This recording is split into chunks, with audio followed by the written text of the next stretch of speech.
Hindi na kinakailangan pa ng Milwaukee Bucks na kumuha pa ng pangatlong star player para i-partner kay Giannis at kay Damian Lillard.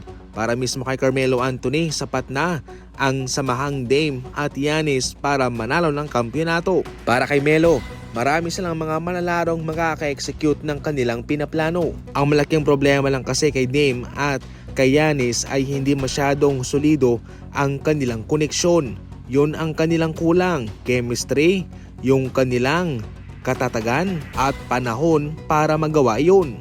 Malaki ang pininiwala ni Melo na walang kulang sa kanila. MVP itong si Giannis at samantalang Hall of Fame point guard naman daw si Damian Lillard. Kaya wala silang palusot sa kung anuman ang kanilang sasabihin na hindi sila mananalo ng kampyonato. Tama si Melo, wala talagang silbi kung malakas man ang iyong kupunan sa papel kung hindi naman maganda yung kanilang chemistry, kung hindi sila nagko-complement sa isa't isa. Well, para sa Milwaukee Bucks, yan po ay isang malaking pagsubok para sa kanila para magawa yan.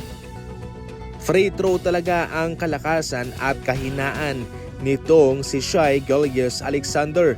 Sa Game 1, panalo, 14 free throw ang kanyang kinamada. Sa Game 2, panalo pa rin, 15 free throw. Sa Game 3, talo sila, 4 na free throw lamang.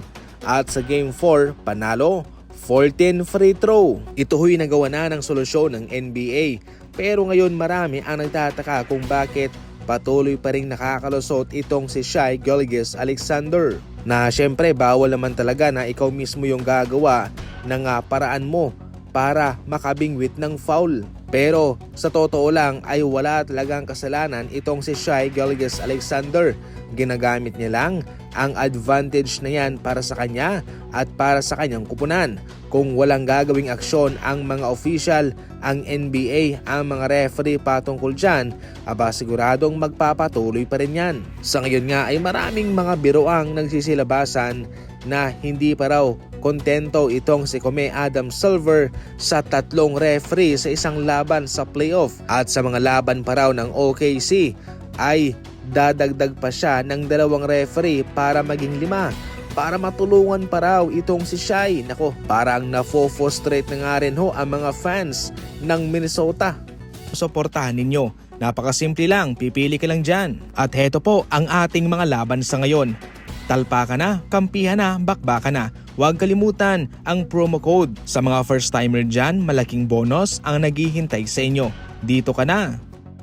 Sa ating huling balita, suportado naman ni Draymond Green kung ano ang sinabi ni Coach Steve Kerr para sa kanya. Ayon kasi mismo kay Coach Steve Kerr, hindi siya magsisimula sa kanilang NBA season para sa susunod na taon kung si Draymond Green pa rin ang kanilang center. Ayon naman kay Draymond Green, ayaw niya nang maglaro bilang center o big man sa kanilang kupunan dahil napapagod siya. Mas mataas pa sa kanyang binabantayan, mas mabigat pa at marami siyang binabantayang mga manlalaro. Napapagod na siya at nais na rin pong mag-focus na lang ni Draymond Green sa kanyang posisyon at huwag na lamang siyang ilagay sa center position. Kaya kabilang yan sa mga pagbabagong gagawin ng Golden State Warriors next season. Napatunayan naman nila na kung healthy lang silang lahat ay malakas sila. Kinulang lang talaga sila ng tulong galing kay Stephen Curry.